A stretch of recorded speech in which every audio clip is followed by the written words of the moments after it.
Alright, everybody, strap in, because this is going to be kind of a bumpy one. We're up against Matrix, where we have a few friends, very good players. We knew this was going to be an incredibly close war. They had a good defense, which I found myself saying a number of times this season, so we did have to switch some things up. That is the whole reason we plan node by node. Started out though with two pretty easy fights for Reed. First this Apocalypse and then Mangog. I'm used to taking Mangog on this first one, which you've seen recently, and I think last time I took Apocalypse was actually on the second one. So this was an interesting switch up, but it's still pretty simple. Our basic plan is throw a heavy basically every time he gets a special one. Be most careful the first time getting to a special, which is why I hit into his block to make sure, boom, no Furies on him.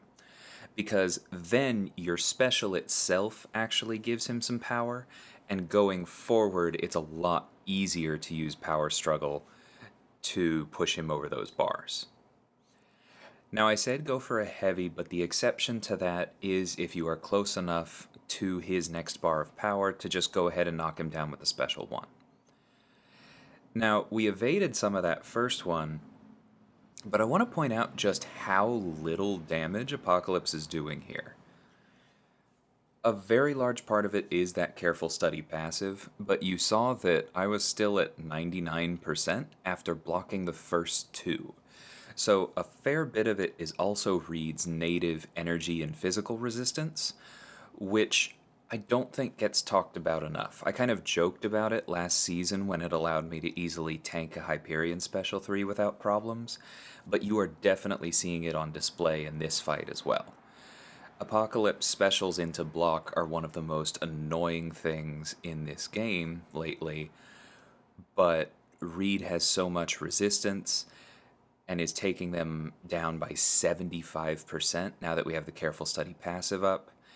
This is a nothing burger. Just have to be careful to not let the debuffs fall off. I've also talked before about how much Reed's buff helped him by extending those pre-fight debuffs from 12 seconds to 15 seconds, and you just saw it there again because it allowed me to go for the combo and progress the fight instead of going, okay, I really need to get an opening for my heavy here. Because I think that's a really important distinction with how he used to be played, was that often it felt like you weren't moving the fight forward because you were just constantly throwing heavies. The extra 3 seconds are actually a functional damage boost for him because it allows him to stay more aggressive.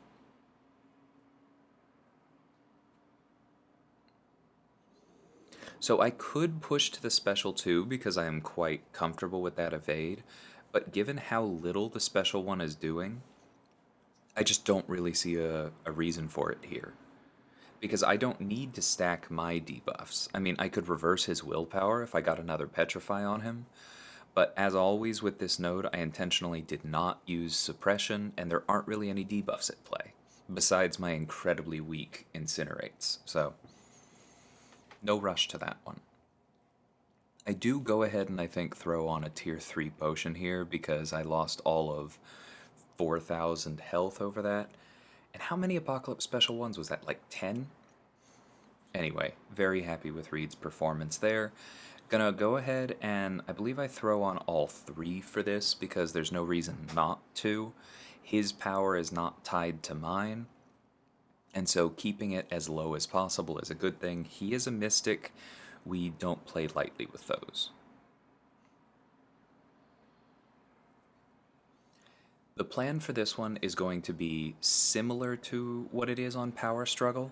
We are going to bait out special ones. We are generally going to try to avoid 5-hit combos, although I think I throw some early on in here. We are going to stick to special ones at first because the primary objective is not allowing him to stack Furies. We're going to block a few hits to help us build power. Note that I went with Power Start 1 to make sure I could safely throw this first special. And then once he has thrown, once he has thrown enough special ones, once he's thrown 3 of them, and we get that careful study passive up, then we will have tons of power gain available to us. And that's when I can then push to another special 2. Until then, like I said, we're focusing on the special 1. And I say that, but notice that he's only thrown 2 specials in this fight so far. And he's already down to like less than a third of his health.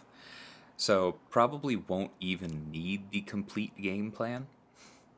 I did block some extra hits there, again, just to make sure we do not give him any Furies. I would rather take the blocked hits where I'm expecting exactly how much damage they do than mess up later in the fight and take a whole bunch more damage than I normally would with a mistake because I granted him Furies. That's why I do that. Heading right into this Eye-Hulk fight. I mentioned last time I took this that I almost got him down before he gained 15 Gamma, and I probably should have used the debuff Siphoner to increase those bleeds, so this time, because I was at 9 pre-fights, I went ahead and did that. There we go. We're already getting some good bleed damage, because we are down to almost 70%, and he only has 4 Gamma. It's exactly what I was hoping would happen here. Now we need to, boom, take a hit to activate Reverb. The bleeds get even stronger.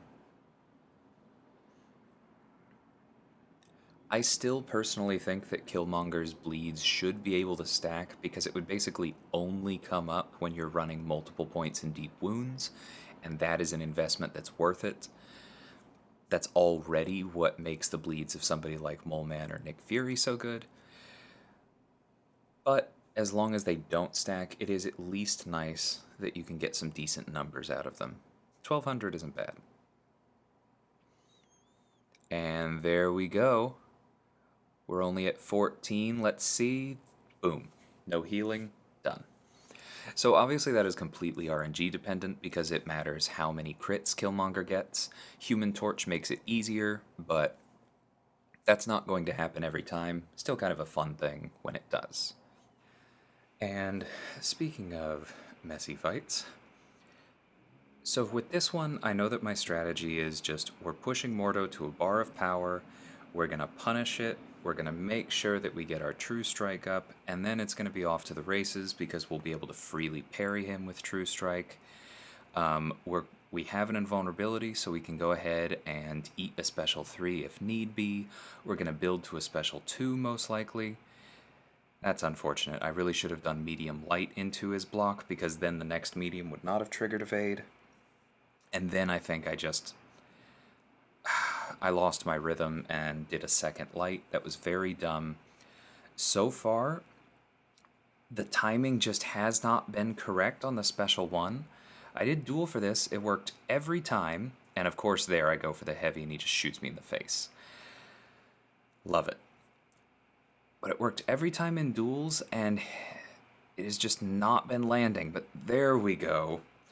Entirely too late, and then we just miss a parry and take a full combo. And another one. I have no idea what was going on here. I was blocking in those spots. But as long as we can get him to throw this, then we can parry here, so it should be alright. See, there we have that evade failed. This is not great, but see, now True Strike is happening every time on the special 1. I'm probably a bit closer, but I promise you those did not feel any different than the ones earlier. Now we have the Indestructible backup, so on the off chance he goes red again, we'll survive it, which is very good because this fight has been an absolute show. Yeah, but things are going down now. There we go. We can use Counterpunch to not have to stun him, but the idea is that because this is Mixmaster anyway, we want to keep that True Strike up so that we can just punish and go ham. So the last half of that fight is how this was supposed to look. 16 hits received is not ideal. That's just kind of how this war went, I guess. So on to section 2. Alright, Hit Monkey on one eye open, not a whole lot going on here. I am very big boosted for the next fight, which we'll talk about when I get there. But I throw on the invulnerability because I still have plenty of them. The idea here is just hit him until he has a special 1, dodge it properly, punish it, get True Strike, and once we have True Strike, we can then safely knock him down with our special 1 without worrying about his evade, and then now we have access to counterpunch charges to give us nice easy openings. See, there we go. Now we don't currently have reverb up, but we will, so this fight is functionally over. We just need to stay on top of those punishes for the special 1 to make sure we hold on to True Strike. He is going to purify those bleeds, that's totally okay, just one less thing to worry about. And there we go. Actually slightly late on that last one, but it doesn't matter because we still had True Strike up from the previous one. Now Chavez we need to talk about. This is the first time I think that my battle group has seen her at all on defense. We just haven't been facing alliances that have as many new champions lately. But I know that there are 2 primary ways in which she gets kills. First off, if she throws heavies and you interrupt her in the middle of her heavy after the second hit, then she will activate her Dark Dimension and effectively get reverb a la Killmonger, and you can kill yourself that way because the opponent always has to take more damage than you to die. And so even if it's just a portion of the damage you deal that's reflected back, it will kill you. The other way that she tends to kill you is by activating her negative zone if you allow her to finish her heavy, and that can make her special 2 unblockable. The special 2 is a very tricky evade, so you generally don't want that. So as much as possible, we are going to be making sure that we are hitting into her after the very first hit of her heavy. I practiced like 10 times to get that timing correct, boosted through the moon, threw on those Mr. Fantastic pre-fights, Torch's own pre-fight, and because I assumed that this defender would be running max Mystic Dispersion and therefore that I would see some special 2s, I practiced that timing as well a lot, because I personally think that the safe way to deal with it is to block the first hit and dodge the next couple, kind of like with Kingpin's or Bishop's special 2. Now you notice I spent all that time practicing the heavy timing, and I still was late on the first one. It just happens sometimes that nothing in this fight felt quite the same as the duels.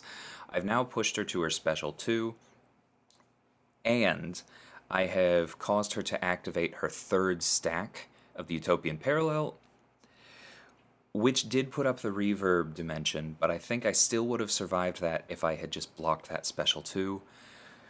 I'd tested that timing so many times, I knew to wait a hair to make sure that it hit and then back up.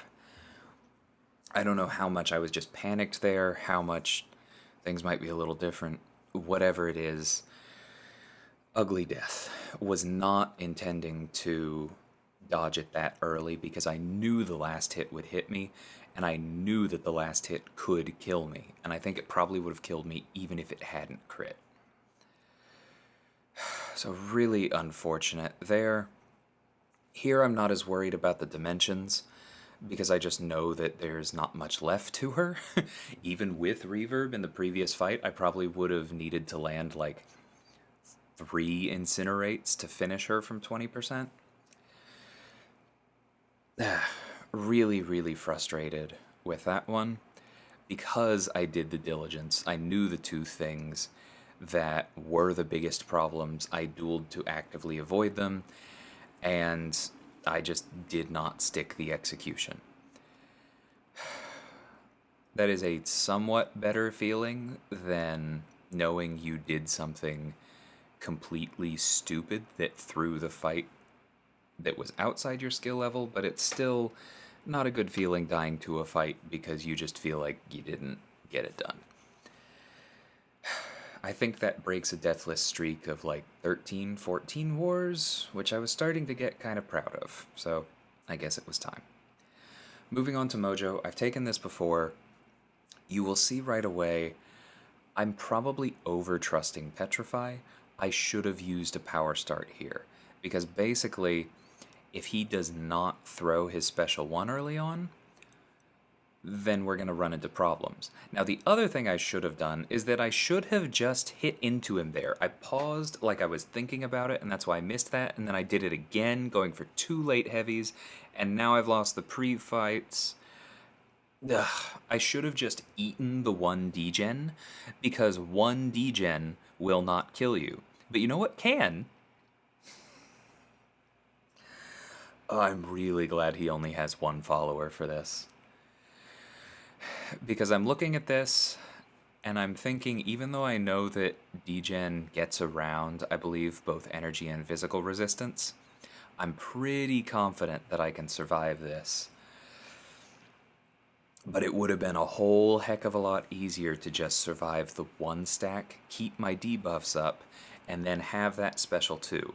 So I said I should have used the power start to be safe, but honestly I didn't even need it. If I had just kind of accepted that some of his prompts wouldn't go my way, and if I had been better about not triggering decks, both of those would have added together to me just having this fight completely under control. So that was really stupid. I was worried that I might have botched my 2nd fight in a row with this. I know I'm going to push him to his special 2 here, but I also know that if I just throw enough heavies, I will probably kill him before he goes red again. I'm fine just blocking the special 2. That's kind of similar to what we talked about with Apocalypse. The Careful Study debuff reduces the damage of it by 25%, and then Reed has about a 30% resistance on top of that. He's in really good shape. I just really messed up the early setup of this one, and it's probably just because I was tilted, honestly. Try not to let deaths get to you. I'm really glad this wasn't a 2nd one. So I did have 1 more fight, but you see that I didn't have any energy here, so I kind of took it late, right before going to bed, to make sure that we were open on the mini-bosses, and I forgot to record it. Just totally slipped my mind at 2 a.m. I am actually driving today. We're taking a trip out of town, and I think that was probably just on the back of my mind a little bit. Not making excuses for the death, that was on me, but this is more an excuse for forgetting to record. However, I can talk through it because it was honestly not the most complex fight. It was Overseer on node 50, the Vigorous Assault Safeguard node. I do think it was actually a very good placement, because if you are not able to push Overseer to his special 2, then he gains that little auto block passive, which allows him to parry you. And so you kind of need someone to bypass auto block. But then, after enough bars of power are gained, every time he throws a special, he also gains regen and goes unblockable. And he is nullify immune, so a lot of the ways that you might deal with that aren't going to work. And I'm not sure there are actually any alliances that deal with both auto block, unblockable attacks, and nullifying or otherwise controlling regeneration. I think most alliances are probably just going to quake this. We have just not been doing a lot of that this season and even last season, both because she's slow and because if there's an input problem or like your dex doesn't trigger on time, she dies very quickly.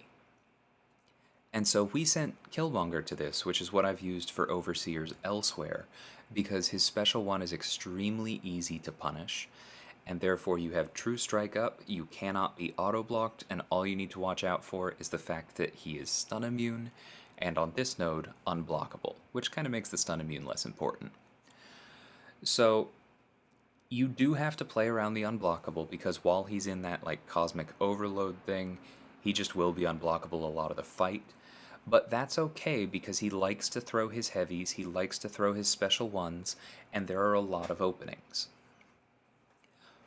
Once all of that happens, you'll start to notice that the fight is just not very quick, because all of his healing is boosted by the node, and you're not getting in any big hits because of Safeguard. So the plan after that was I had thrown a few specials early on to make sure things were under control, and so I did have 3 of those special concussions on myself, but I knew that if I built to a big special 3, enough of the bleeds would stick that it would chew through Safeguard, overpower any healing he had, and take him down the rest of the way. And so that's exactly what I did. I ended up throwing a special 3 at 29 bleeds, and 19 of them stuck. And then I think I did one more combo, and that was the end of that fight. So I'm sorry I don't have footage of that for you, but I actually do think that other than playing around it with Quake, Killmonger is the best counter there. So, interesting if we see that again. Anyways, hope you guys enjoyed this one. I know there were definitely some learning experiences on display, and I will catch y'all next time. Take care.